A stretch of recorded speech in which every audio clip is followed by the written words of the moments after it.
Lors du dîner que j'avais préparé pour ma fille, elle m'a servi le menu de mon propre abandon. Sa fourchette heurta délicatement la porcelaine. Un son sec qui déchira le silence du salon. Le parfum du chapon que j'avais laissé rôtir 3 heures avec du thym et du laurier flottait encore dans l'air, fantôme d'une tendresse qu'elle refusait de goûter. Ses yeux, qui avaient été le miroir des miens, me fixèrent sans chaleur. « Maman, je dois être directe, » dit-elle. Sa voix, lisse comme la glace. « Tu as 24 heures pour vider les lieux. » Les mots restèrent suspendus au-dessus de la table, entre le chapon doré et les pommes de terre fondantes. Vider les lieux, l'expression sonna comme une langue étrangère, absurde, entre ces murs que son père et moi avions bâtis de nos propres mains. La maison de son père, ma maison. Je n'ai pas pleuré, ni crié. J'ai seulement senti le sang quitter mon visage. Mon regard glissa sur sa main, posée à côté de l'assiette intacte. Une bague de fiançailles scintillait sous la lumière du lustre. Un diamant énorme, ostentatoire. Alexandre. Son nom n'eut même pas besoin d'être prononcé. Il était là, dans cette pierre froide, dans cette voix qui n'appartenait plus à ma Chloé. Elle s'attendait à une supplication, à un scandale, la scène d'une mère anéantie. Mais je n'ai fait qu'acquiescer, d'un mouvement presque imperceptible. Car, à cet instant, tandis qu'elle me condamnait, je ne voyais pas ma fille, je voyais une étrangère. Et j'ai compris une chose qui m'a glacé le sang. Je connaissais ce diamant. Et il n'appartenait certainement pas à Alexandre. Le secret que cache cette bague va tout changer. Si vous aimez les retournements de situation jusqu'à la fin, abonnez-vous maintenant et activez la cloche pour ne manquer aucun détail de cette vengeance. Je m'appelle Isabelle, j'ai 60 ans. Mais, pendant la majeure partie de ma vie, on m'a appelée autrement. D'abord, j'étais la femme de Philippe, l'amour de sa vie, la femme chanceuse qui avait épousé l'ingénieur le plus brillant de Paris. Après son départ, il y a 10 ans, je suis devenue simplement la mère de Chloé. Une ombre, une fonction, une silhouette discrète qui entretenait le jardin et servait le café à l'heure. Les gens du quartier me regardent avec un mélange de pitié et de condescendance. Oh, pauvre Isabelle, elle s'est tellement éteinte depuis la mort de Philippe. Ils voient ma robe simple, mes mains marquées par la terre du jardin, et y voient une femme fragile, qui dépend de la charité affective de sa fille pour survivre. Ils n'ont aucune idée de qui j'étais avant. Avant d'être mère, avant même d'être la femme de Philippe, j'étais joaillière. J'avais un petit atelier au fond du jardin de cette même maison. Mes mains, qui aujourd'hui soignent les roses, façonnaient autrefois l'or et sertissaient les pierres précieuses. Je ne créais pas seulement des bijoux, je racontais des histoires avec eux. Philippe disait toujours que j'avais un don. Il m'a offert mon premier chalumeau, ma première loupe. « Tes yeux voient l'âme des pierres, mon amour », disait-il. Quand Chloé est née, j'ai rangé mes outils. La maternité, à l'époque, m'a semblé un joyau plus important à polir. Après le départ de Philippe, le deuil a fermé la porte de l'atelier pour toujours. La joie de créer s'en était allée avec lui. Pendant des années, j'ai accepté cette nouvelle vie. J'ai accepté que le silence de Chloé devienne un abîme entre nous. J'ai accepté ses appels pressés, ses visites qui ressemblaient à une obligation de calendrier. Je tolérais la façon dont Alexandre, son fiancé, me toisait de haut en bas, comme s'il calculait ma valeur et que le résultat était toujours nul. Je voyais l'ambition dans ses yeux, la fin d'un monde auquel je n'appartenais pas, et je voyais ma fille s'éloigner. J'ai tout avalé en silence. Je me disais que ce n'était qu'une phase, la douleur de la perte, la précipitation de la jeunesse, l'ambition. J'étais devenue experte pour trouver des excuses à sa froideur. Mais ce soir, quelque chose a changé. Face au fantôme d'un bijou volé au doigt de ma propre fille, la vérité m'a frappé comme un coup de poing. Ce n'était pas une phase, c'était un choix. Chloé venait de faire le sien. Maintenant, c'était à mon tour de choisir. Mais la vérité, c'est qu'au fond de moi, le choix que je désirais faire était tout autre. Je ne voulais pas la guerre. Je ne voulais pas la douleur d'une bataille juridique, ni le goût amer d'une victoire sur ma propre fille. Ce que je voulais était si simple, si ridiculement petit, que c'en était douloureux. Je voulais juste un dîner. Un seul dîner où Chloé me regarderait dans les yeux et me demanderait « Comment s'est passée ta journée, maman ?» et qu'elle veuille vraiment entendre la réponse. C'était mon grand désir secret, le fantasme que je nourrissais dans les nuits silencieuses. Je l'imaginais rentrant à la maison, non pas avec la hâte de celle qui accomplit un devoir, mais avec la légèreté de celle qui retrouve un havre de paix. Elle s'assiérait sur la chaise qui était celle de son père, en face de moi, et l'abîme qui nous séparait disparaîtrait pour quelques heures. Nous parlerions des fleurs du jardin, des nouvelles du quartier, de ses souvenirs d'enfance, quand son plus grand problème était un genou écorché que seul mon baiser pouvait guérir. Je voulais retrouver la petite fille qui cachait ses secrets sur mes genoux, qui croyait que j'avais de la magie dans les mains. Ce lien était la dernière chose qui me restait de Philippe. Il nous a laissé la maison, la sécurité financière, mais ce qu'il a vraiment construit, c'est une famille fondée sur le respect. Je me souviens d'une fois, Chloé avait environ 12 ans, et je venais de terminer une broche en argent en forme de colibri. Philippe l'a tenue à la lumière et lui a dit « Regarde bien, ma chérie, ta mère ne fabrique pas des bijoux, elle libère l'âme qui vit dans le métal. N'oublie jamais la valeur qu'il y a dans ses mains. » Et Chloé, les yeux brillants, m'a serré dans ses bras en disant que j'étais la meilleure artiste du monde. Où était cette petite fille? Où s'était perdue l'admiration qu'elle me portait? Je sais quand tout a commencé à s'effriter. C'est quand Alexandre est entré en scène.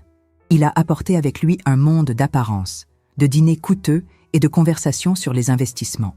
Un monde où mon atelier poussiéreux et mes mains sales de terre étaient les symboles d'un passé que Chloé devait surmonter. Je me souviens d'un dimanche où Alexandre, avec son sourire poli, a désigné mon vieil établi de joaillère et a demandé « Madame, n'avez-vous jamais pensé à vendre ces vieilleries? On pourrait en faire une magnifique cave à vin. » J'ai attendu que Chloé me défende, qu'elle dise que cet établi était l'histoire de sa mère. Mais elle a seulement souri, un sourire gêné, et a changé de sujet. Ce jour-là, une partie de moi est morte, la partie qui croyait encore que ma fille me voyait. Mon désir n'était donc pas seulement un désir d'affection, c'était un cri pour mon identité. Je voulais qu'elle me voie en tant qu'Isabelle, la femme qui l'a élevée, certes, mais aussi la femme qui rêvait, qui créait, qui aimait, la femme que Philippe a vue jusqu'à son dernier souffle.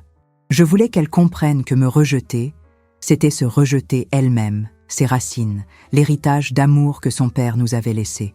Ce soir, en préparant le dîner, cette folle espérance vivait encore en moi.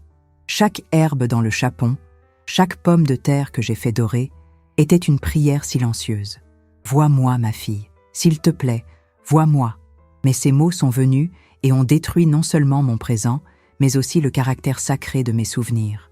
Elle ne me chassait pas seulement de la maison. Elle démolissait les fondations de tout ce que nous avions été. L'humiliation a été le coup de grâce porté à mon désir naïf. Cette aspiration à un dîner paisible s'est transformée en poussière. Alors que je restais assise dans le salon assombri, longtemps après son départ, mon téléphone vibra sur la table. L'écran s'alluma, éclairant l'assiette de nourriture froide devant moi. C'était une notification de Google Agenda, un événement que je n'avais pas créé. C'est Chloé qui l'avait ajouté. Le titre disait « 14 heures, appelez les déménageurs, enlèvement des affaires de maman ». Elle ne me donnait pas seulement 24 heures. Elle avait déjà planifié mon enlèvement, comme on planifie la collecte des ordures. Enlèvement des affaires de maman. Les mots sur l'écran brillaient dans le noir, froids et efficaces. Pas « les affaires de ma mère » ou « les biens d'Isabelle ». C'était « les affaires de maman », une expression infantilisante, presque clinique, comme si j'étais un objet à cataloguer et à retirer. Ce rendez-vous, pris avant même que le chapon ne refroidisse, était la preuve finale. Ma fille n'agissait pas sous le coup de l'impulsion ou de la colère. C'était un plan, une exécution froide, calculée, où je n'étais qu'un point sur sa liste de tâches. L'espoir insensé de renouer avec elle est mort là, assassiné par une notification de calendrier. Un calme étrange m'envahit. Ce n'était pas de la résignation. C'était le silence qui précède un tremblement de terre. Je me levais, laissant derrière moi la vaisselle sale et le dîner raté, et je montais les escaliers. Si je n'avais que 24 heures, je ne perdrais pas une seule seconde à pleurer une fille qui n'existait plus. J'entrais dans ma chambre, notre chambre, et m'arrêtais devant l'armoire de Philippe. Son odeur était encore là, faible, un mélange de cèdre et de l'eau de toilette qu'il portait. Je décidai de commencer par là. Si je devais effacer ma vie de cette maison, j'allais commencer par sauver ses souvenirs.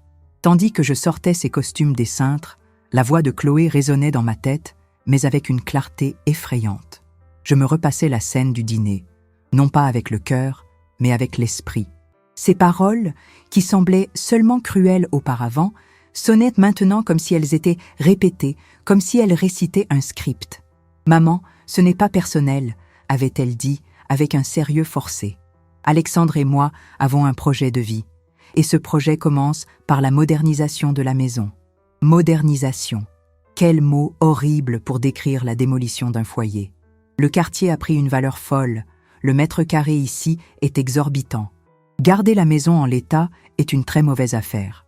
Nous sommes assises sur une mine d'or et vous la traitez comme un musée. Je me souvenais d'être restée silencieuse, essayant de comprendre comment ma fille, qui rêvait d'être vétérinaire pour soigner les animaux abandonnés, parlait maintenant comme un promoteur immobilier sans âme. « Ah, nous allons tout rénover, créer un espace ouvert pour les soirées de networking d'Alexandre », continua-t-elle, les yeux brillants d'une ambition que je n'avais jamais vue. « Et, avec tout le respect que je vous dois, votre style de vie ne correspond pas. Nous avons besoin d'une image de succès, de modernité. Mon style de vie, mes roses, mes livres, l'atelier poussiéreux. Tout était un obstacle, un passif à liquider. Et moi, par conséquent, je l'étais aussi. Je n'étais plus sa mère. J'étais un actif déprécié, occupant un espace de valeur. À ce moment-là, j'ai compris la profondeur de l'influence d'Alexandre. Il n'avait pas seulement conquis le cœur de ma fille, il avait reformaté son âme. Les bras chargés des costumes de Philippe, je sentis quelque chose de lourd dans la poche intérieure de sa veste préférée. Une petite clé en laiton. Et alors, je me suis souvenue. Au fond de l'armoire, derrière une rangée de chaussures que je n'avais jamais eu le courage de donner, il y avait un petit coffret en bois qu'il avait fabriqué lui-même. « C'est pour notre avenir, Isabelle », m'avait-il dit un jour en souriant. « Pour le jour où nous aurons besoin de nous souvenir de qui nous sommes. » J'écartais les chaussures. Le coffret était là, couvert de poussière. J'utilisais la clé. La serrure tourna avec un déclic discret. À l'intérieur, sur un velours rouge délavé, se trouvaient quelques photos de nous, la première paire de chaussons de Chloé et une enveloppe épaisse jaunie par le temps. Dessus, la calligraphie élégante de Philippe pour Isabelle, en cas d'urgence. L'urgence était arrivée. Mes mains tremblaient en ouvrant l'enveloppe. À l'intérieur, 2 documents. Le premier était l'acte de propriété original de la maison. Le second, une lettre de plusieurs pages, scellée de son sceau personnel. Je commençais à lire. C'étaient des mots d'amour, de nostalgie, d'inquiétude pour l'avenir. Il parlait de sa fierté pour moi, pour mon art. Et puis, sur la dernière page, vint l'avertissement. La phrase qui allait tout changer. « Enfin, mon amour, je dois te prévenir de quelque chose que j'ai découvert durant mes derniers mois chez le constructeur. » L'un des actionnaires minoritaires, un homme nommé Gérard Lambert, père d'un jeune homme appelé Alexandre, était impliqué dans un système de détournement de matériaux nobles. La preuve principale de ces crimes n'a jamais été retrouvée, car il l'a transformé en un cadeau pour sa femme. Un diamant d'une rareté exceptionnelle, avec une fissure interne que seule une experte comme toi pourrait identifier. Une petite fracture, presque invisible, en forme de larme. La calligraphie de Philippe dansait devant mes yeux, mais la seule image que mon cerveau parvenait à projeter était celle du diamant. Une fracture en forme de larme. Avec cette révélation brûlante dans mon esprit, le souvenir du dîner revint, non plus comme un flou de douleur, mais comme une scène de crime revisitée au ralenti, chaque détail maintenant net, tranchant et infiniment plus pervers. J'étais assise à table, que j'avais moi-même dressée avec la plus belle nappe. Le chapon rôti, doré et aromatique, au centre. Et en face de moi, Chloé. Mais pas seulement elle. À côté de son assiette, posée sur un support en acrylique, il y avait un téléphone. Sur l'écran, le visage souriant d'Alexandre, en visioconférence depuis un bureau avec une vue panoramique. Il était là, le juge silencieux et omnipotent, assistant à mon procès. Chloé s'éclaircit la gorge, un son préparé pour lancer le spectacle. « Maman, Alexandre et moi voulions avoir cette conversation avec toi depuis un certain temps, » commença-t-elle, en utilisant un ton thérapeutique 1000 fois plus cruel qu'un cri. « Considère ça comme une intervention. Pour ton bien. Pour mon bien. » Ces mots furent le premier coup de poignard. « Nous t'aimons, » continua-t-elle, sans qu'un seul muscle de son visage ne trahisse la moindre trace d'amour. « Et c'est pourquoi nous ne pouvons plus te voir dépérir dans cet endroit. » Mon regard parcourut la salle à manger. Les murs que Philippe et moi avions peints, le vaisselier avec les coupes de notre mariage, le tapis que nous avions acheté lors de notre premier voyage. Dépérir? Je ne dépérissais pas. Je vivais au milieu de mes plus heureux souvenirs. Cette maison, maman, soupira-t-elle, un soupir d'impatience, de fardeau. Ce n'est plus un foyer, c'est un mausolée. Tout ici sent le passé. C'est figé dans le temps, poussiéreux. Tu la traites comme un sanctuaire pour papa, et ce n'est pas sain. Sur l'écran du téléphone, Alexandre hocha la tête, d'un geste lent et paternaliste. J'aurais voulu crier que cette maison était le dernier morceau vivant de son père, que chaque objet avait une histoire. Mais ma langue semblait de plomb. Elle poursuivit, méthodique, comme si elle lisait une liste. Et tes passe-temps, le jardin, les vieux outils de papa dans ce débarras. Ce sont les occupations de quelqu'un qui a baissé les bras, de quelqu'un qui n'a plus d'ambition. Le monde avance dehors, et toi, tu es ici, à parler aux roses. Nous devons nous concentrer sur des actifs rentables, Chloé. Pas sur le sentimentalisme. La voix métallique d'Alexandre sortit des haut-parleurs du téléphone, et le regard de Chloé brilla d'approbation, comme une élève félicitée par son professeur. Mon sang se glaça. Actif, sentimentalisme. Ce n'étaient pas les mots de ma fille. C'étaient les siens. L'humiliation devint plus profonde, plus personnelle, plus vile. « Et tes amitiés ?» dit-elle en baissant la voix comme si elle confiait un secret honteux. « Madame Martine de la boulangerie ? Monsieur Jean du kiosque à journaux ?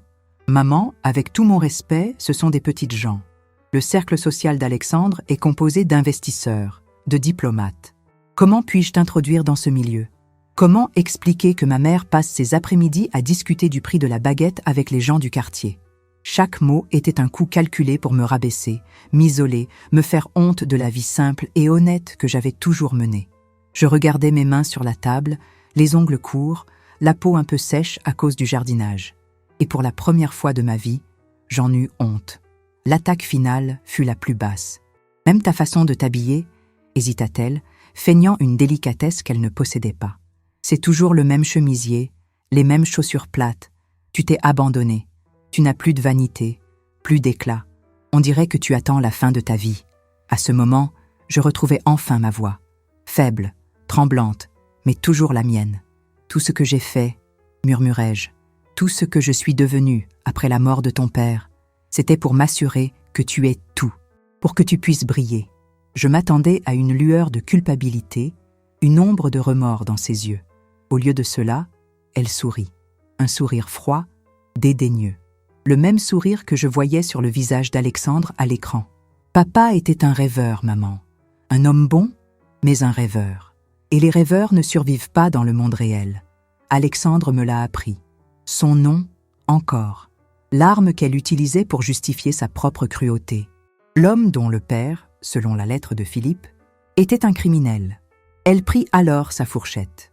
Pendant une seconde délirante, je crus qu'elle allait manger, que l'odeur du plat que j'avais cuisiné avec tant d'amour l'avait emportée. Mais elle ne mangea pas. Elle utilisa la fourchette pour pousser une seule pomme de terre vers le bord de l'assiette. Un geste de mépris absolu, comme si elle écartait quelque chose de sale. Et puis, elle me regarda, les yeux vides de tout sentiment, et asséna le coup de grâce. Et la première étape vers le succès, c'est de se délester du poids mort. À ce moment de douleur, son histoire se connecte à la nôtre. Dites-moi dans les commentaires de quelle ville vous me regardez. Je lis et réponds à tous avec affection. L'expression resta en suspens, planant au-dessus de la table comme une fumée toxique, bien après que Chloé se fût levée. Elle mit fin à l'appel vidéo, rangea son téléphone dans son sac et se dirigea vers la porte sans un regard en arrière. Il n'y eut pas de « désolé », de « au revoir » ou de dernier coup d'œil. Il n'y eut que le son sec et définitif de la porte d'entrée qui se referma, un cliquetis qui scella mon exil et résonna dans la maison silencieuse comme un coup de feu. Je restais immobile. Le monde était devenu un bourdonnement sourd et lointain dans mes oreilles. Je voyais la nourriture dans mon assiette, le motif floral de la nappe, la flamme solitaire de la bougie que j'avais allumée pour créer une ambiance chaleureuse, mais je ne sentais rien. C'était comme si mon âme s'était retirée de mon corps pour assister, à distance de sécurité, à la démolition complète d'une femme. Une femme qui, quelques heures plus tôt, était moi. Combien de temps suis-je restée là, paralysée? Je ne saurais le dire. Le carillon du couloir, un cadeau de mariage de Philippe, rythmait le temps de son battement solennel, chaque tic-tac 1 seconde de moins sur mes 24 heures. La nourriture refroidit.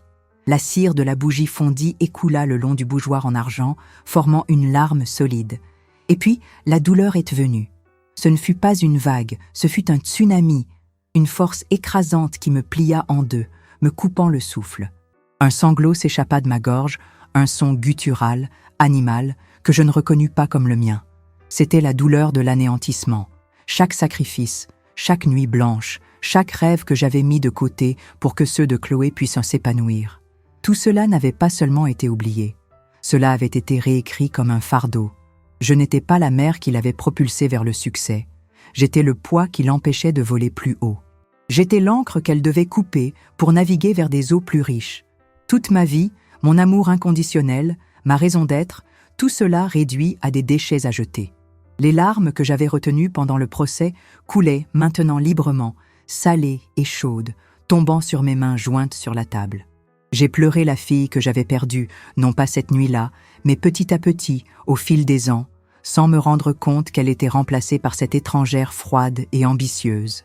J'ai pleuré Philippe, parce qu'il n'était pas là pour voir ce qu'ils avaient fait de notre petit monde. J'ai pleuré pour moi, pour la solitude qui n'était plus seulement une condition, mais une sentence.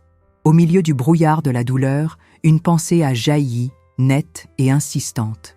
Une image. Un diamant avec une fissure en forme de larme. La lettre de Philippe. L'avertissement. Le nom d'Alexandre. Mes pleurs s'arrêtèrent. Je respirais profondément, l'air écorchant encore mes poumons. Le bourdonnement dans mes oreilles s'atténua, remplacé par une clarté glaciale et terrifiante. Je levai la tête et regardai la chaise vide de Chloé. Leur plan était trop parfait, trop cruel, pour n'être qu'une question de cupidité immobilière. L'humiliation systématique, l'attaque de chaque pilier de mon identité, ce n'était pas pour me convaincre. C'était pour me briser, pour me faire fuir en silence, trop honteuse pour me battre, trop reconnaissante de la moindre miette qu'ils m'offriraient en échange de ma reddition. Ils avaient besoin que je disparaisse. Vite. Pourquoi ? Parce que j'étais un poids mort ou parce que j'étais un témoin? Moi, la femme figée dans le temps, celle qui parlait aux roses, l'experte en bijoux qu'ils croyaient à la retraite. La seule personne au monde, peut-être, capable de regarder la bague au doigt de Chloé et de ne pas y voir un symbole d'amour, mais la preuve d'un crime. Ils ne connaissaient pas la lettre de Philippe. Ils ne savaient pas que mon savoir, mes vieilleries, était la seule chose qui pouvait les démasquer. Ils m'avaient sous-estimé. Ils pensaient qu'en me traitant d'inutile, je finirais par le croire. Une nouvelle force, sombre et puissante, commença à monter le long de ma colonne vertébrale. Ce n'était pas l'espoir, c'était la fureur, une fureur pure, acérée, qui sécha mes larmes et réchauffa mon sang. Ils m'avaient jugé, condamné et avaient planifié mon enlèvement. Mais ils avaient oublié un détail crucial. Ils avaient fait tout cela à l'intérieur de ma maison, sur mon territoire. Je me levais de table. Mes mouvements n'étaient plus ceux d'une veuve fragile. Ils étaient précis, délibérés. Je m'approchais de la fenêtre du salon et observais mon reflet dans la vitre sombre. Le visage baigné de douleur avait disparu. À sa place se trouvait une femme que je n'avais pas vue depuis plus d'une décennie. Ses yeux ne contenaient plus de tristesse. Ils contenaient de la glace. Ils ne voulaient pas seulement m'effacer, ils voulaient effacer Philippe et tout ce qu'il représentait. Et, ce faisant, ils ont commis une erreur fatale. Ils n'avaient pas affaire à la gentille maman qui acceptait tout en silence. Ils avaient affaire à la gardienne de l'héritage de son mari. Et l'héritage de Philippe n'était pas seulement fait d'amour, il était fait de secrets. Et j'étais sur le point de les déterrer un par un. Je m'éloignais de la fenêtre, de mon reflet aux yeux de glace, et je me dirigeais vers le téléphone. La fureur qui bouillait en moi n'était pas chaude et impulsive. Elle était froide, méthodique. Comme l'or en fusion que je raffinais autrefois, elle devait être façonnée avec précision, et non gaspillée dans une explosion de cris et d'accusations. Il m'avait donné 24 heures pour être effacée. Mais Philippe m'avait laissé une carte, et la croix marquait un diamant au doigt de ma fille. Je devais le voir de près. Il fallait que mes yeux de joaillère, endormis depuis une décennie, confirment ce que mon cœur de mère trahi savait maintenant être vrai. Je composai le numéro de Chloé. Elle répondit à la 3e sonnerie, la voix impatiente. « Maman, il s'est passé quelque chose? J'espère que tu n'appelles pas pour discuter. Non, ma chérie, l'interrompis-je, et le son de ma propre voix me surprit. Elle était calme, sereine, presque douce. Le son de la reddition. Je ne vais pas discuter.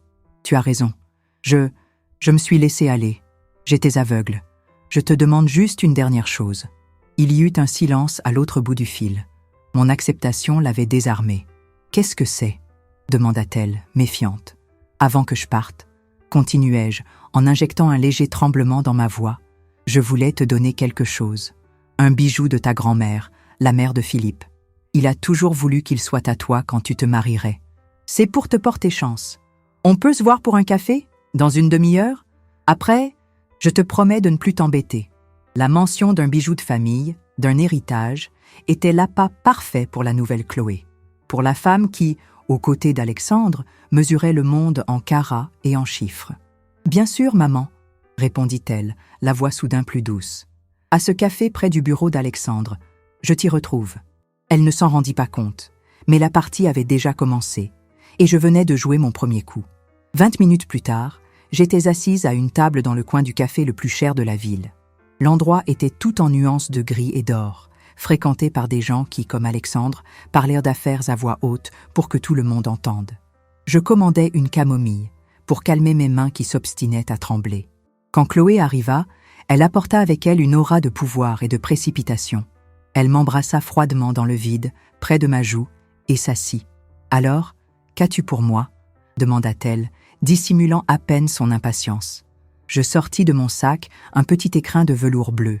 À l'intérieur, une paire de boucles d'oreilles en perles qui, en effet, avaient appartenu à la mère de Philippe. Elles étaient simples, mais élégantes. L'expression de Chloé se figea un peu. Il était évident qu'elle s'attendait à quelque chose de plus précieux, mais elle força un sourire. « Elles sont magnifiques, maman. Merci. » Tandis qu'elle rangeait l'écrin dans son sac, mon regard se fixa sur la bague. « Tes fiançailles, » commençai-je, la voix remplie d'une fausse admiration. « Elle est éblouissante, ma chérie. Alexandre a vraiment un goût impeccable. Puis-je la voir de plus près ?» Elle tendit la main sur la table, fière, le moment que j'attendais. Je pris sa main avec une délicatesse étudiée. Le diamant était gros, une taille émeraude, probablement de plus de 5 carats, froid au toucher. Mais je ne regardais pas la taille. Mes yeux cherchaient ce que personne d'autre ne verrait. J'inclinai subtilement sa main pour que la lumière de la fenêtre frappe la pierre sous un angle précis. Et alors, je la vis. Elle était là, presque imperceptible pour un œil non averti, mais criante pour moi. Une petite fracture interne, une ligne fine et irrégulière qui se courbait délicatement. Une larme, exactement comme Philippe l'avait décrite. Mon cœur s'emballa, mais mon visage resta un masque de sérénité. L'humiliation de la veille brûlait encore, mais elle était maintenant un carburant. La preuve était là, à la main de ma fille. Le sertissage est impeccable, commentai-je, ma voix d'experte renaissant de ses cendres. Les griffes sont si fines. Ça me rappelle le style d'une vieille connaissance. Un certain Durand. Tu le connais? Chloé fronça les sourcils. Durand? Jamais entendu parler. Alexandre l'a acheté chez le plus grand joaillier de Paris. Il a dit que c'était une commande spéciale. Je lui rendis sa main. Le jeu avait changé. Je vois. Eh bien, ma chérie, c'était tout. Je ne vais pas te retenir plus longtemps. Je me levai, lui fis le même baiser dans le vide qu'elle m'avait donné, et quittai le café, la laissant derrière moi, confuse par mon calme et ma rapidité. Je ne suis pas rentrée chez moi. Je suis allée dans le Marais, un quartier que je n'avais pas visité depuis 20 ans. Les façades des boutiques avaient changé, mais l'odeur de métal poli était toujours la même. Je trouvai l'atelier de Durand au même endroit, coincé entre une boutique moderne et un immeuble abandonné. Il était penché sur son établi, plus âgé, les cheveux blancs et clairsemés, mais les mains toujours fermes. Il leva les yeux quand j'entrai, et la reconnaissance se mêla à la surprise. « Isabelle? Isabelle Ferraz? C'est bien vous ?»« C'est moi, Durand, » répondis-je, forçant un sourire. « Toujours à la tâche, à ce que je vois. »« On n'arrête jamais vraiment, » dit-il méfiant. « Qu'est-ce qui vous amène après tout ce temps? Je pensais que vous aviez abandonné le métier. »« Je l'ai abandonné. Mais le métier, lui, ne m'a pas abandonné. J'allais droit au but. Durand, j'ai vu un bijou aujourd'hui, une bague de fiançailles. Gros diamant, taille émeraude. Mais ce qui a attiré mon attention, c'est le sertissage. Votre style inimitable. Personne d'autre ne fait des doubles griffes aussi délicates. » Il serait dit. Beaucoup de gens essaient de m'imiter. Mais personne n'y arrive, le flattai-je. La pièce appartient à la famille Lambert. Vous les connaissez ? Ce nom fit pâlir Durand. Il laissa tomber l'outil qu'il tenait et regarda vers la porte, comme s'il s'attendait à voir la police entrer d'un moment à l'autre. « Écoutez, Isabelle, » commença-t-il, la voix basse et rauque. « Il y a des choses qu'il vaut mieux laisser enfouies. La famille Lambert, ce ne sont pas des clients ordinaires. Je ne cherche pas d'ennui, Durand. Juste une information. » Je me penchai sur l'établi. « Cette pierre, elle a une histoire, n'est-ce pas ?» Il hésita, la peur luttant contre l'orgueil blessé d'un vieil artisan qui gardait de dangereux secrets. Finalement, il céda en chuchotant. « Une histoire, c'est peu dire. Cette pierre, Isabelle, elle n'a pas été achetée. Elle a été un échange. Gérard Lambert, le père du jeune homme, ne m'a pas payé en argent. Il m'a payé avec la promesse d'un appartement dans un immeuble que son entreprise de construction devait ériger dans votre quartier. » Mon cœur s'arrêta. « Et l'a-t-il construit ?» Durand laissa échapper un rire amer, sans joie. L'entreprise a fait faillite, intentionnellement. Tous les associés ont tout perdu, sauf lui. La seule parcelle qui, par magie, a échappé à la faillite, le seul projet qui a miraculeusement survécu, enregistré au nom d'un prête-nom avant le krach, est celle qu'il a utilisée pour construire une unique villa. Il me fixa, les yeux remplis d'une terreur ancienne. « La maison où vous vivez, Isabelle. » Le retour à la maison fut comme traverser un portail. Les rues de mon quartier, les pavés usés par le temps, les arbres que j'avais vus grandir, tout semblait identique. Mais j'étais autre. La révélation de Durand n'était pas seulement une information, c'était une clé qui reconfigurait toute mon existence. « La maison où vous vivez, Isabelle. » Ces mots résonnèrent dans mon esprit, transformant chaque brique, chaque fenêtre, chaque mètre carré de mon foyer en un monument à une fraude. Mon sanctuaire était une scène de crime. Le sol que je foulais était pourri. Et soudain, la douleur de la trahison de ma fille fut supplantée par une fureur ancienne, une soif de justice que j'ignorais posséder. Ce combat n'était plus seulement pour ma dignité. Il était pour Philippe, trompé de son vivant. Il était pour Durand, spolié de son travail. Il était pour chaque personne que l'avidité de la famille Lambert avait écrasé. En rentrant, la première chose que je fis ne fut pas de pleurer ou de commencer à faire des cartons. Je me rendis directement dans le bureau de Philippe, une pièce que j'avais gardée exactement comme il l'avait laissée. Une fine poussière recouvrait les étagères remplies de livres d'ingénierie. L'air était lourd, chargé de l'odeur de vieux papier et de son souvenir. Là, dans ce sanctuaire de logique et de précision, j'allais commencer ma guerre. Philippe était un homme méticuleux. Il ne jetait jamais un document, un contrat, un plan. Et je savais où il gardait tout. J'ouvris le dernier tiroir de son lourd classeur métallique. Ils étaient là, organisés dans des dossiers suspendus, les souvenirs de la construction de notre maison. Plans, permis, échéanciers et, surtout, toute la correspondance avec le constructeur. Le même qui, selon Durand, avait fait faillite. Je passai les heures suivantes immergé dans ce monde de papier. Le soleil de l'après-midi laissa place à la lumière froide de ma lampe. Le monde extérieur disparut. Je lus chaque ligne, chaque note de bas de page, chaque clause. Et les pièces commencèrent à s'assembler. Je vis le nom de Gérard Lambert apparaître à plusieurs reprises, toujours dans des contextes d'approbation urgente, d'avenants contractuels suspects et de modifications de projets de dernière minute. Philippe, de son écriture précise, avait pris des notes dans les marges. De petits points d'interrogation. Des calculs qui ne collèrent pas. Il savait que quelque chose n'allait pas. Il n'avait simplement pas vécu assez longtemps pour découvrir quoi. Mon téléphone se mit à sonner. C'était Chloé. Je laissai le répondeur se déclencher. Le message arriva 1 minute plus tard. « Maman, la journée avance. J'espère que tu as commencé à faire les cartons. Les déménageurs ont besoin d'une confirmation avant la fin de la journée. » Je lus le message et souris.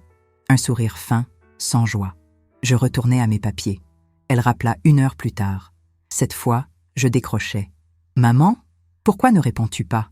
Sa voix était pure irritation. « Je suis occupée, ma chérie, » répondis-je, la voix calme, tandis que mes yeux parcouraient un plan. « Occupée à quoi? Tu dois faire tes cartons. » « J'y suis, simplement dans un ordre différent de celui que tu avais imaginé. » Je raccrochai avant qu'elle ne puisse répondre. Le silence qui suivit me parut une petite victoire. Je pouvais l'imaginer de l'autre côté, confuse, la colère montant. La mère soumise et éplorée qu'elle s'attendait à trouver refusait de suivre le scénario. Le pouvoir, pour la première fois depuis des années, changeait subtilement de main. C'est alors que je le trouvais. Dans un dossier en carton épais, noué par une ficelle, une série de plans plus anciens. C'étaient ceux du relevé topographique original du terrain. Et agrafé à l'un d'eux, un mot de Philippe, écrit à la hâte. Son écriture, d'habitude si ferme, était presque tremblante. Le sondage du sol a révélé une anomalie. Une ancienne structure en béton sous l'emplacement exact de la fondation principale. Gérard a insisté sur le fait que c'était une erreur de l'équipement, a ordonné de l'ignorer et de couler le béton par-dessus. Pourquoi ? Tout mon corps frissonna. Un secret littéral, enterré sous mes pieds. Les heures passèrent à toute vitesse. La nuit tomba. Je ne mangeais pas, ne dormis pas. Je ne fis que travailler, animé par une adrénaline qui me rajeunit de plusieurs décennies. J'organisais les documents en piles sur la table de la salle à manger, la même table que celle de mon humiliation. D'un côté, l'acte de propriété avec la clause d'usufruit. Au centre, la lettre de Philippe sur le diamant. À côté, les contrats du constructeur avec ses annotations. Et enfin, le plan avec la note sur la structure cachée. C'était mon dossier. L'histoire d'un crime raconté sur papier. Le lendemain se leva, le dernier jour de mon ultimatum. Le soleil entrait par la fenêtre, éclairant la poussière qui dansait dans l'air. La maison était silencieuse. Et moi, pour la première fois, je n'avais pas peur. Je me sentais prête. Le téléphone sonna à midi. C'était Chloé, la voix maintenant stridente, au bord de la panique. « Maman, le camion des déménageurs arrive à 14h. Qu'est-ce que tu fabriques, bon sang ? Alexandre arrive, avec notre avocat, pour s'assurer que tu respectes l'accord. Je les attendrai, répondis-je avec le même calme mortel, et je raccrochai. Le téléphone sonna de nouveau, avec insistance. Je l'ignorais. La sonnette retentirait d'un moment à l'autre. Je regardais les papiers disposés devant moi. L'héritage de Philippe, la cupidité des Lambert, le secret sous le plancher. La table de mon jugement était maintenant la scène de ma riposte. Il voulait que je disparaisse en silence. Il ne savait pas que j'étais sur le point de faire un bruit qu'il n'oublierait jamais. Le moment décisif approchant, le récit se concentre sur la confrontation directe, où le dépassement de soi de la protagoniste se manifeste pleinement. Je ne me suis pas pressée. J'ai porté la tasse de thé à mes lèvres et j'ai bu une lente gorgée, sentant la douce chaleur de la camomille. Le tic-tac de l'horloge de Philippe dans le couloir était la bande-son de mon calme. Chaque seconde était mienne. J'ai reposé la tasse sur sa soucoupe, le son délicat de la porcelaine résonnant dans la pièce silencieuse. C'est alors seulement que je me suis levée. J'ai marché vers la porte, non pas comme une condamnée allant à la rencontre de son bourreau, mais comme une reine s'apprêtant à recevoir une délégation étrangère sur son territoire. J'ai ouvert la porte. Ils étaient là, Chloé, le visage un masque de fureur contenue. Alexandre, à ses côtés, exhalait une arrogance prédatrice, le menton levé, un sourire méprisant aux lèvres. Et, un pas derrière, un homme plus âgé, en costume coûteux et une mallette en cuir à la main, qui m'analysait d'un œil froid et calculateur. L'avocat. Il s'attendait à trouver des cartons, du désordre, une femme aux yeux rouges. Ils m'ont trouvé, moi, parfaitement maîtresse de moi-même, et une maison en ordre impeccable, baignée par la lumière dorée de ce vendredi après-midi. « Entrez », ai-je dit, ma voix ferme brisant le silence tendu. Je vous attendais. La surprise sur leur visage fut ma première petite victoire. Ils entrèrent, hésitants, comme si le sol qu'ils prévoyaient de s'approprier était soudainement instable. Je les ai conduits à la salle à manger. « Je vous en prie, asseyez-vous », les ai-je invités en désignant les chaises. Ils virent la table. Il n'y avait ni nourriture, ni fleurs, juste les piles de documents organisées comme les pièces d'un jeu d'échecs.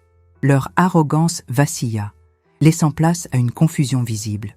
L'avocat, un certain maître chevalier, comme je l'ai lu sur sa mallette, fut le premier à se ressaisir. Il s'assit, ouvrit sa mallette et prit les choses en main. Du moins, il essaya. « Madame », commença-t-il, d'un ton délibérément didactique, « nous sommes ici pour nous assurer que l'accord verbal conclu il y a 24 heures soit respecté. Le délai est expiré. Les déménageurs sont en route. Je vous prie de ne pas créer de difficultés supplémentaires. Ce serait épuisant pour tout le monde. » Je l'ai laissé finir. J'ai savouré le silence qui a suivi pendant un instant. Puis, calmement, j'ai fait glisser le premier document sur la table polie jusqu'à ce qu'il s'arrête juste devant lui. « Maître Chevalier », dis-je, et le son de son nom sur mes lèvres le fit hausser les sourcils. « Je suppose qu'en tant que bon avocat, vous accordez plus de valeur aux documents qu'aux accords verbaux. Ceci est l'acte de propriété original de la maison. Je vous prie de lire la 7e clause que mon défunt mari a pris soin de surligner en jaune. » L'avocat prit le papier, son expression ennuyée se dissipant à mesure que ses yeux parcouraient les lignes. J'ai vu le moment précis où il a lu. Un tic nerveux agita sa paupière. Il relut la clause, puis me regarda, son professionnalisme ébranlé. « Usufruit viager », murmura-t-il, plus pour lui-même que pour les autres. Alexandre laissa échapper un rire forcé. « Ce n'est qu'un vieux bout de papier. Nous pouvons traîner ça en justice pendant des années. Vous n'avez ni l'argent, ni la santé, ni l'énergie pour vous battre contre nous. » La menace était claire. Une guerre d'usure qu'il savait que je ne pouvais pas gagner. Peut-être pas, concédai-je, et ma sérénité l'irrita encore plus. Mais peut-être que le litige ne porte pas sur la maison. Je fis glisser le deuxième élément au centre de la table. La lettre de Philippe. « Mon mari était un homme très méticuleux, Alexandre, » dis-je, la voix basse mais chargée d'intention. Il se souciait de l'avenir, de la sécurité, et comme moi, il avait une grande appréciation pour les bijoux rares. Je couvris la lettre de ma main, ne laissant visible que le dernier paragraphe. Surtout pour ceux qui ont des caractéristiques uniques. Mon regard se déplaça lentement, délibérément, vers la main de Chloé, qui reposait sur la table, vers la bague. Le silence qui s'abattit sur la pièce fut si lourd qu'il semblait avoir une forme physique. Chloé ramena instinctivement sa main sur ses genoux, cachant le bijou. Le visage d'Alexandre perdit ses couleurs. L'arrogance avait disparu, remplacée par un choc livide. L'avocat regardait de moi à Alexandre, la confusion sur son visage s'intensifiant. « La lettre d'un mort ne prouve rien !» vociféra Alexandre, la voix un peu trop forte, une tentative évidente de reprendre le contrôle. « Vous avez tout à fait raison, » dis-je doucement. « Elle ne prouve rien, mais elle sert de guide. Un guide qui m'a mené à un vieil ami qui est, lui, bien vivant. Le joaillier que votre père a engagé pour monter cette bague. Un homme de talent qui a malheureusement été payé pour cette commande spéciale, avec la promesse d'un appartement dans un immeuble qui n'a jamais été construit. Le nom de Durand n'eut pas besoin d'être prononcé. La panique dans les yeux d'Alexandre était toute la confirmation dont j'avais besoin. Il savait que le passé de son père n'était pas aussi bien enterré qu'il l'imaginait. C'est absurde. Le fantasme d'une vieille dame désespérée, balbutia Alexandre en se levant. Chloé, on s'en va.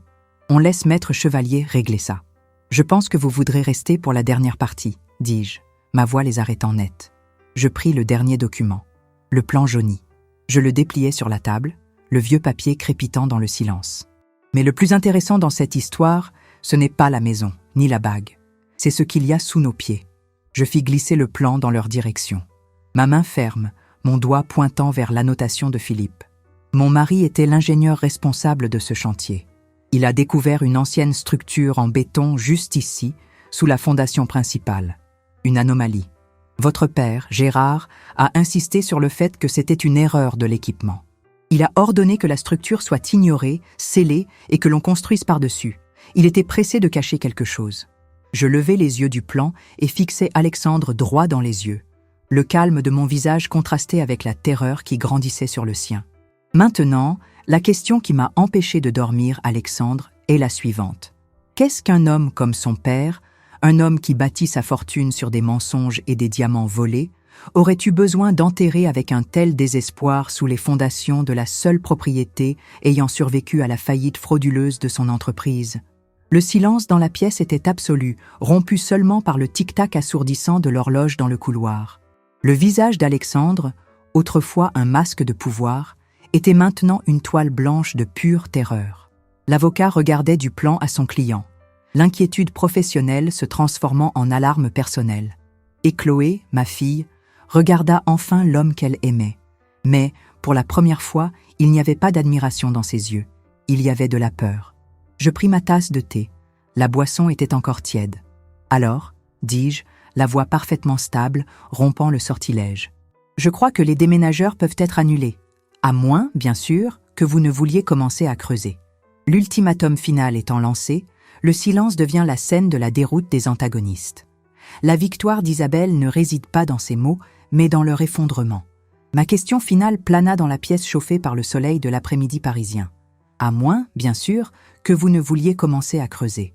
Ce n'était plus une question de propriété, c'était une exhumation. Et le corps enterré était le secret de la famille Lambert. Le premier à craquer ne fut pas Alexandre, mais l'avocat.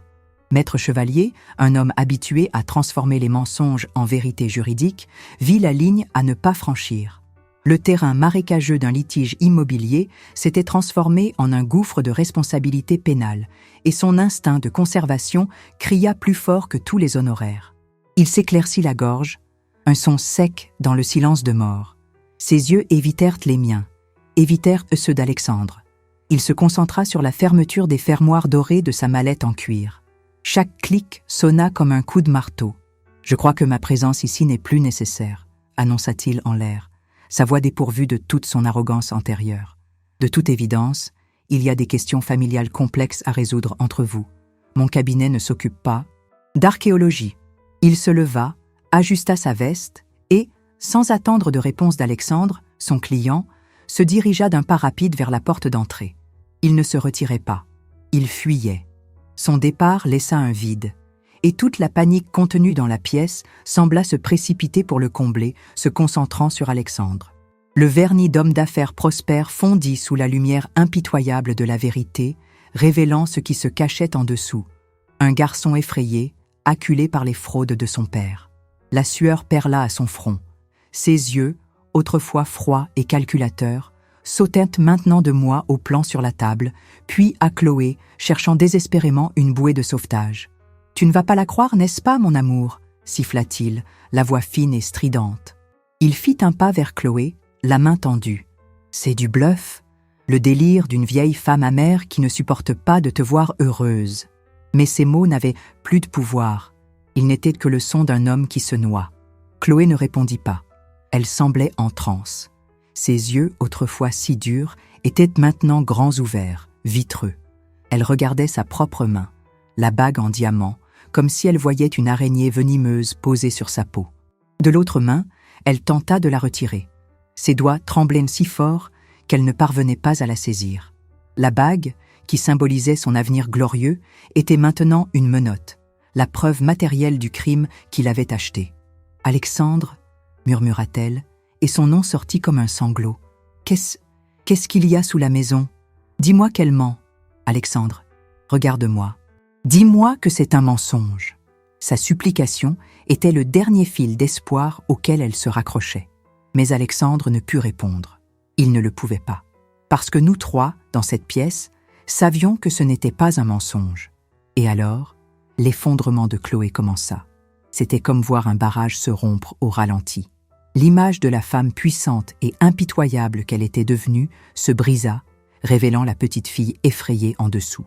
Les souvenirs qu'elle avait refoulés refirent surface. Je le voyais dans ses yeux. Elle se souvenait de son père, Philippe, parlant d'honnêteté. Elle se souvenait de petits mensonges d'Alexandre qu'elle avait ignorés. Elle se souvenait de son obsession inexplicable pour cette maison qu'elle avait interprétée comme un désir de construire un foyer, mais qui se révélait maintenant comme une angoisse de contrôler un secret. L'humiliation qu'elle m'avait fait subir la veille revint la hanter. Ses propres mots, poids mort, mausolée, petites gens, ricochèrent maintenant dans son esprit, mais dirigés contre elle-même. Qu'était-elle devenue? Pour qui? Pour un homme dont la fortune était bâtie sur un crime, symbolisé par la pierre à son doigt? « Qu'est-ce que j'ai fait ?» murmura-t-elle, les larmes coulant enfin sur son visage, traçant des sillons dans son maquillage coûteux. « Mon Dieu, maman! Qu'est-ce que j'ai fait ?» Le désespoir d'Alexandre explosa dans un ultime acte de contrôle. Il attrapa le bras de Chloé, la force de sa poigne la faisant gémir de douleur. « Ça suffit, on s'en va d'ici maintenant !» Ce geste fut son erreur finale. La violence contenue dans son contact brisa le dernier sortilège qu'il avait sur elle. Chloé regarda sa main sur son bras, puis son visage, tordu de panique, et ce qu'elle y vit la libéra. Il n'y avait pas d'amour. Il n'y avait que de la possession. J'ai assisté à tout cela depuis ma place en bout de table. J'étais le centre calme de l'ouragan que j'avais moi-même créé. Je ne ressentais ni triomphe, ni plaisir à leur ruine. Je ne ressentais que le poids profond et triste de cette victoire. La maison, baignée par le soleil couchant, était de nouveau silencieuse, à l'exception des sanglots de Chloé. Finalement, je me suis levée. Ma chaise a glissé doucement sur le parquet. J'ai marché sans hâte jusqu'à la porte d'entrée, la même que l'avocat avait utilisée pour sa fuite. Je l'ai ouverte en grand. L'air chaud et humide de la fin d'après-midi est entré, apportant avec lui le son lointain de la vie qui continuait au dehors. Maître Chevalier, par sa fuite, avait déjà rendu son verdict. Alexandre, tenant le bras d'une femme qui ne lui appartenait plus, était perdu. Chloé, brisée par la vérité, était dans le purgatoire qu'elle s'était elle-même créé. J'ai regardé ma fille, le visage inondé de larmes, le regard suppliant. Je l'ai fixée, non pas avec la haine qu'elle méritait peut-être, ni avec la pitié qu'elle attendait peut-être, juste avec la lucidité d'un abîme qu'elle avait creusé entre nous. Puis, j'ai dit la seule chose qui restait à dire, non pas à Alexandre, mais à elle. Je crois qu'il est temps pour toi de décider de quel côté de la porte tu veux être. La bataille terminée, il ne reste que le silence et le temps de réfléchir sur les ruines et les leçons apprises.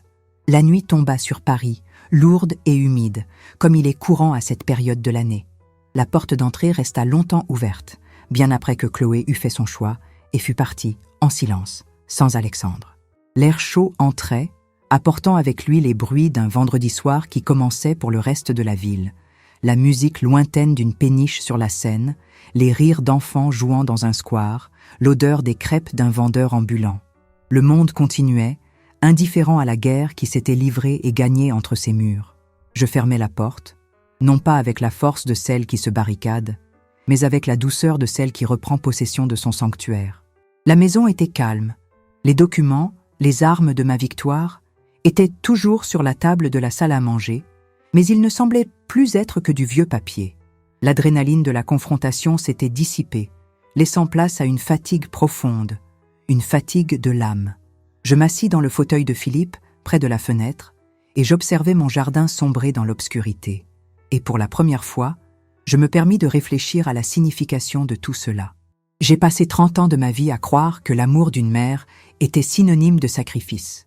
Qu'être une bonne mère, c'était disparaître peu à peu, donner des morceaux de soi jusqu'à ce qu'il ne reste presque plus rien.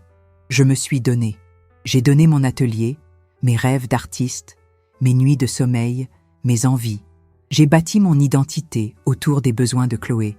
J'ai célébré ses victoires comme si elles étaient les miennes et j'ai absorbé ses peines en silence.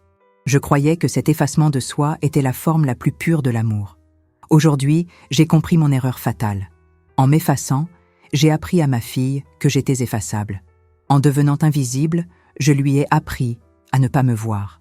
En avalant chaque petit manque de respect, chaque visite expédiée, chaque regard de mépris voilé, je lui ai appris que mes limites n'existaient pas. Je n'ai pas seulement été victime de sa cruauté. J'ai été l'architecte de la passivité qui a permis à cette cruauté de s'épanouir.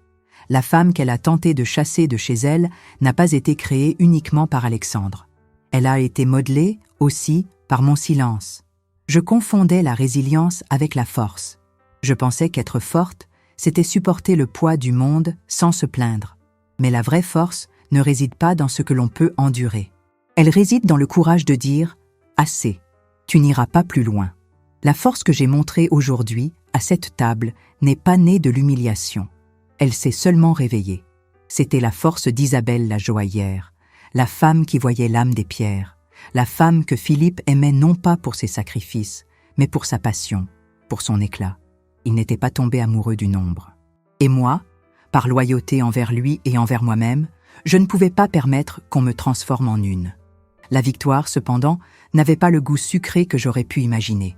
Elle avait le goût amer des cendres. L'image du visage de Chloé, défigurée par la vérité, ne m'a apporté aucune satisfaction. La voir s'effondrer, comprendre la dimension de sa trahison et du monstre auquel elle s'était livrée, c'était comme assister à la mort d'une partie de moi. Il n'y a pas de triomphe à détruire le monde de sa propre fille, même si ce monde était un mensonge. J'ai regagné ma maison, ma dignité. Mais pour cela, j'ai dû exposer ma fille à une douleur qu'aucune mère ne souhaiterait jamais. J'ai perdu l'illusion de la famille que je nourrissais encore. Et cette perte est une forme de deuil. L'héritage de Philippe, je l'ai compris, n'était pas dans les papiers qu'il a laissés. Il était dans la sagesse qu'il contenait. Il ne m'a pas seulement laissé des armes pour une guerre, il m'a laissé une carte pour me retrouver. Il savait que, sans lui, je pourrais me perdre. Et lui, avec son amour qui transcendait la mort, s'est assuré que, lorsque j'en aurais le plus besoin, je retrouverais mon chemin. Je regardais mes mains, posées sur mes genoux. Ce n'étaient plus les mains d'une victime, c'étaient les mains d'une artisane. Les mains qui, cette nuit-là, ont commencé à reconstruire le bijou le plus précieux de tous, le respect de soi. Ma plus grande bataille n'a pas été contre eux. Elle a été contre la femme fragile et silencieuse que j'avais laissée m'habiter. Et cette guerre, cette nuit, je l'ai enfin gagnée. La leçon apprise, l'histoire se tourne vers l'avenir, montrant les conséquences durables de cet après-midi d'août et le nouveau monde que la protagoniste s'est construit. Les mois qui suivirent cet après-midi d'août 2025 ne furent pas des mois de célébration, mais de reconstruction. La femme qui a gagné la guerre dans cette salle à manger n'a pas disparu au lever du soleil. Au contraire, elle s'est réveillée le lendemain et a commencé, pour la première fois depuis longtemps, à vivre. Alexandre et l'ombre de la famille Lambert disparurent. J'ai engagé une avocate, une femme de caractère qui a écouté mon histoire en silence, puis a souri, d'un sourire de celle qui aime les beaux combats. Il n'a pas été nécessaire d'aller à la police, ni d'appeler la presse ou de commencer à creuser le jardin. La simple menace de ce qui se trouvait sous la maison, combinée au témoignage d'un vieil orfèvre et à la preuve matérielle d'un diamant entaché, a suffi. L'accord a été signé dans une salle de réunion froide, sans que j'aie à revoir le visage d'Alexandre. Lui et sa famille ont renoncé à toute prétention, présente ou future, sur ma propriété. Et une somme substantielle a été versée sur mon compte et sur celui de Durand, au titre de réparation pour dommages et confidentialité perpétuelle. Ils n'ont pas acheté mon silence. Ils ont acheté leur propre survie. Le secret sous la maison reste là, un monstre endormi qui garantit ma paix. Mais la question la plus complexe était Chloé. Cette nuit-là, lorsque la poussière est retombée, elle a choisi de rester de mon côté de la porte. Elle n'est pas entrée dans la maison. Elle s'est simplement assise sur la première marche du perron et a pleuré jusqu'à l'aube. Je l'ai laissée là, non par cruauté, mais parce que son deuil, celui de la vie qu'elle croyait vouloir et du monstre qu'elle avait découvert aimer, était un voyage qu'elle devait entreprendre seule. Elle a rompu ses fiançailles le lendemain, a rendu la bague, et puis elle s'est brisée. Les mois qui ont suivi ont été marqués par un profond silence entre nous. J'ai appris, par des amis communs, qu'elle avait démissionné de son poste prestigieux, vendu sa voiture de luxe et commencé une thérapie intensive. Elle devait se désintoxiquer de l'ambition d'Alexandre et, plus douloureusement encore, d'elle-même. Le rapprochement ne s'est pas fait par une grande demande de pardon. Il a commencé modestement. Un mot glissé dans ma boîte aux lettres. « Maman, je suis désolée ». Sans excuse, sans justification. Juste le poids de ces quelques mots. Des semaines plus tard, un SMS. « On peut prendre un café ?» À la boulangerie de Madame Martine. Et c'est ainsi que nous avons commencé à nous reconstruire. Non pas en tant que mère et fille comme nous l'étions, mais en tant que deux femmes adultes, blessées, apprenant à se redécouvrir. Nos conversations sont prudentes. Il y a des cicatrices qui ne disparaîtront peut-être jamais. Mais, pour la première fois, elle me regarde dans les yeux et me voit. Elle me demande comment s'est passée ma journée et elle écoute vraiment. Elle n'a pas obtenu mon pardon complet du jour au lendemain. Elle est en train, à chaque geste, à chaque conversation honnête, de gagner mon respect. Et peut-être qu'un jour, cela suffira à reconstruire l'amour sur des fondations plus solides. Et moi, j'ai utilisé l'argent de la réparation, non pas pour voyager ou m'offrir des luxes. Je l'ai utilisé pour acheter ma liberté. La première chose que j'ai faite a été de rouvrir l'atelier de Philippe. J'ai engagé des artisans pour poncer le bois, installer de nouvelles lumières et redonner vie à l'espace que le deuil avait transformé en tombeau. J'ai acheté un nouveau chalumeau, des laminoirs, des pinces, et j'ai senti dans mes mains le poids familier des outils qui étaient une extension de moi-même. Aujourd'hui, je passe la plupart de mes journées ici. Le son du métal façonné est ma musique. Je ne vends pas mes créations. Je les offre aux amis que Chloé avait un jour qualifiés de « petites gens ». Madame Martine porte une broche en argent que j'ai faite pour elle. Monsieur Jean a une pince à cravate avec ses initiales. Ma maison n'est plus un mausolée. C'est un lieu vivant. Les fenêtres sont toujours ouvertes. La musique y est forte. Et l'odeur du thym se mêle maintenant à celle de l'or en fusion. Parfois, Chloé passe en fin d'après-midi. Elle n'entre plus avec la hâte de celle qui accomplit un devoir. Elle entre avec l'hésitation de celle qui sait qu'elle pénètre dans un lieu sacré. Elle m'apporte un café et s'assoit sur un tabouret dans un coin de l'atelier, se contentant d'observer, en silence.